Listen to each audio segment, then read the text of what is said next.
Hey, what's up YouTube? I'm on Narts here, and today I have a tutorial on how to make this foam pit in Cinema 4D. So you can see the preview right here, obviously, on the screen. I guess it's a pretty cool effect. Usually I wait for you guys to request a tutorial and then I make it, but for this time around I thought I would just make a tutorial on this because you guys might find it cool. I was going to do this on a speed art, but I kind of just stopped here and I didn't have any more ideas, and I didn't think the lighting looked very good. And it still doesn't look very good, so the tutorial won't really include the lighting because the lighting isn't very good, as I said. But basically I'm just going to show you guys how to make this foam pit. It's pretty easy, but it might teach you some techniques that will teach you how to make something more than just a foam pit, because that's pretty like random. So let's get started. I'm going to open a new project, and we're basically just going to start with a cube. And this is just basically going to be the shape of the foam pit. So you can basically make it however you want. I'm going to put the size X at 500. Let's see, the size Z at something like 800. And the size Y at something like 150. So if you want that again, guys, size X is 500 feet. Size Y is 150 feet. And size Z is 800 feet. Actually, we might want to make the size Z something like 200 or 180, something around there. It doesn't really matter. So this looks okay for the shape of it. We just basically want it to be a rectangle. And now we're going to copy and paste this cube. And you guys are going to realize what we're doing with this second cube in a sec. We're just going to uncheck that extra one. So with this first cube, this is going to be the shape of the basically wooden container of the foam pit. So we're going to press C on the keyboard, and that's basically just going to make this cube editable, which means you can do various different things on it, but what it does mean is you can't change the size anymore. So before you press C, make sure you got the size right, and we're going to go to this tool on the left. It looks like a square, an orange square, like in a grid, so I'm just going to click on that.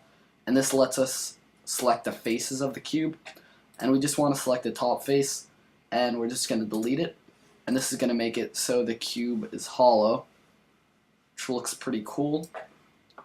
And this is a good technique if you want to build a room or something. Maybe you want to get rid of this face so you can see out of it.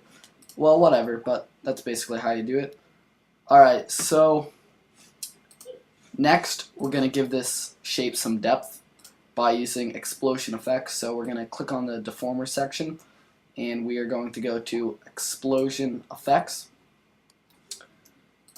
and we're going to select the cube and the explosion effects, and we're going to press Alt G, or right click on them and do group objects, and this is going to put them into a null object.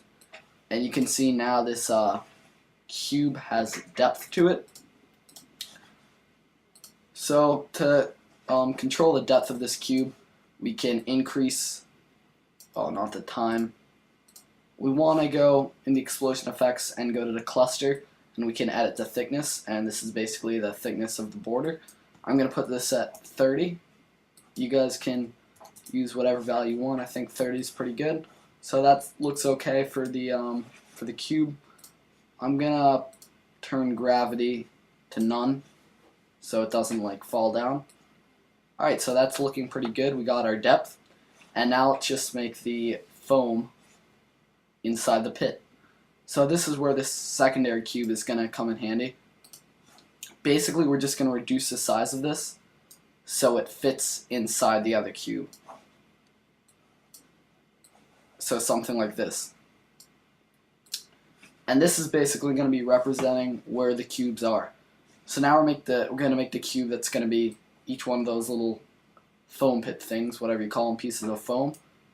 And let's make the size of this something like 20 by 20 by 20. I think is a good value, so let's move that up and see how it looks. Maybe even 40. Alright, that's looking pretty good, so that's going to be one of our little pieces of foam in the foam pit. And we're going to put this into a cloner object and clone it. So we're going to go to MoGraph, go down to cloner object, and just drag the cube into the cloner object. And now we're going to change the mode to object, and this basically lets us clone this cube into the shape of another object. And as you might guess, we're going to be using this inner cube as the object. So just take it and drag it into the object section. And now you can see it's cloning it, but it's cloning it on the edges. So we're going to want to put the mode to volume.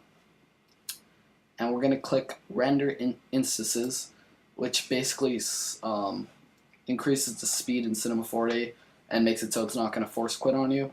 And it lets you handle more clones. And let's make these cubes actually a little bit smaller. So I'm going to do 30 by 30 by 30. Looks a little bit better. And for the count, I'm just going to type in something like 1,000. That might be too much depending on the speed of your computer. So that looks okay. We can't really tell because this other cube is in the way. So to get rid of that, we're just going to, if you see these little small gray circles right here, I'm going to click those twice so they both turn red. And the first one makes it so it's not viewable in the editor, and the second one makes it so it's not viewable in the renderer. So now you can see, we can see all of our cubes, and this cube is still there, except you just basically can't see it. Alright, so that's looking pretty good. We might not even need this many cubes, something like 500 for the count might work too. Actually, let's go back to 1,000. So yeah, this is looking pretty good for our foam pit effect. Now let's make these cubes random so they're not all staying straight up like that.